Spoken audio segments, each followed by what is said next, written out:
Good morning, everyone. Here is your long-awaited individual student schedule that will remain consistent over the next couple weeks. With, at this point, no plans of changing. So this is what we will have it be from now on. Okay, so I wanted to go over with you how to read this schedule in case there's some things that don't quite make sense. So this is my test student, Spock. So here's Spock's schedule. Right below his name at the top is our Zoom link for all the meetings, the Zoom meetings with me. My link is right up here. It's the same one we've had since the beginning of the year that we use in the morning. Every meeting with me will be using that link. Okay, so coming over here to these bullet starred items, I want to go over that with you next. So all the white boxes indicate a Zoom meeting, okay? All white boxes are your students' scheduled Zoom meetings. So those are the ones you need to plan for and attend, okay? The colored boxes are independent work time opportunities. That's when you're going to check Seesaw and your learning log for assignments.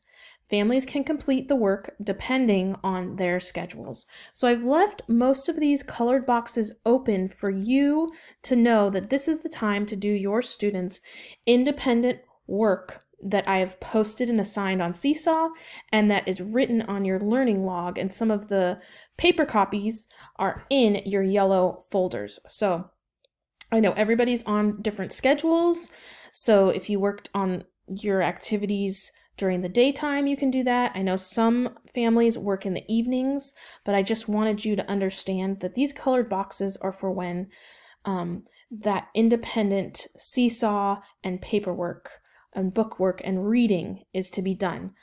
The white boxes is what you need to make sure that you're attending with myself or any other teachers. And then please don't forget to take breaks for snack and for movement. I did leave in some break snack time here after our morning Zoom because I do have some groups that will start at 9:30. So make sure that after our morning Zoom, your student is getting up, is moving around, is just taking a mental break and a physical break before they sit down again and either Zoom with a teacher or start doing some paperwork or some activities on Seesaw. Okay, the next thing is everyone will be doing a reading group with me. So for Spock, he has a reading group. He's in the Sun group from 9:30 until 10. We might end a couple minutes before then.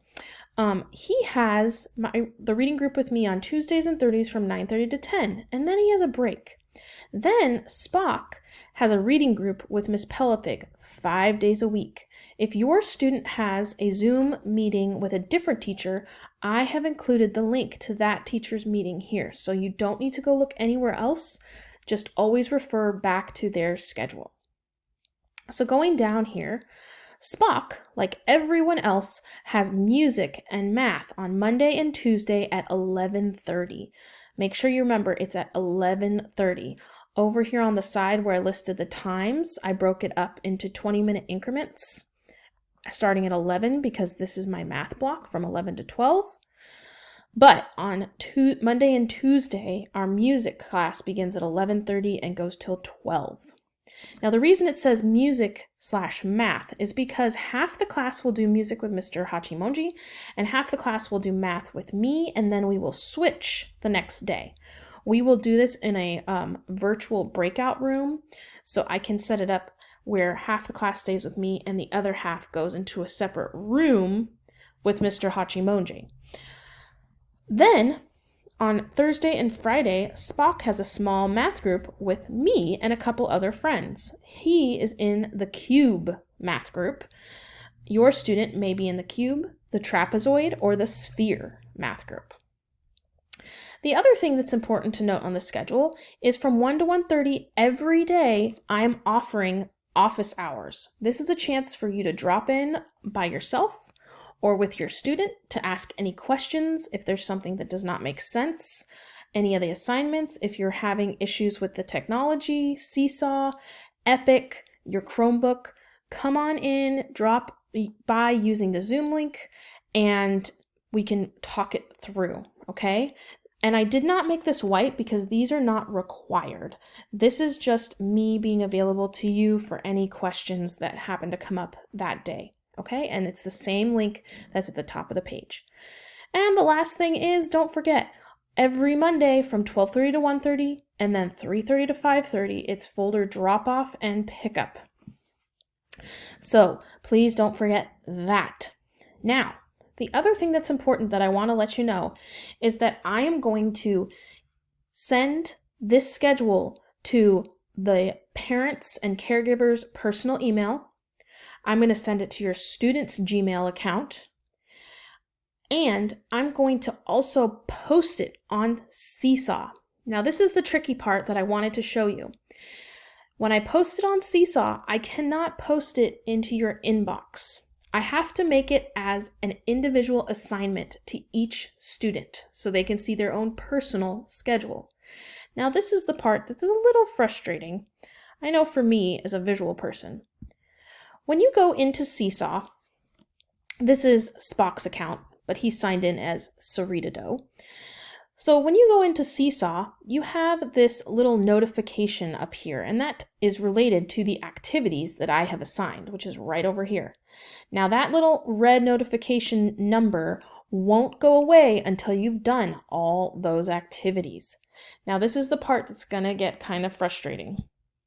So I have assigned Spock his schedule. That way he can check it out whenever he needs to.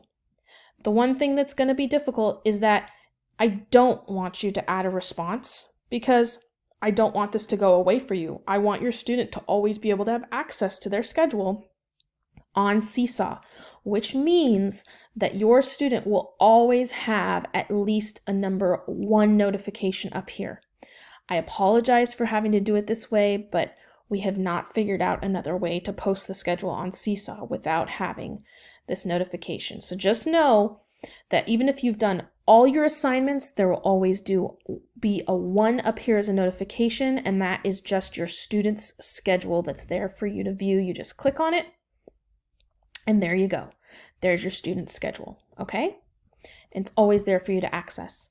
I will also be posting I will also be making a copy of your student's schedule and putting it in their yellow folder on Monday for you to have at home, maybe if you have a special spot for the schedule, but the digital version will help with the links to where you need to go.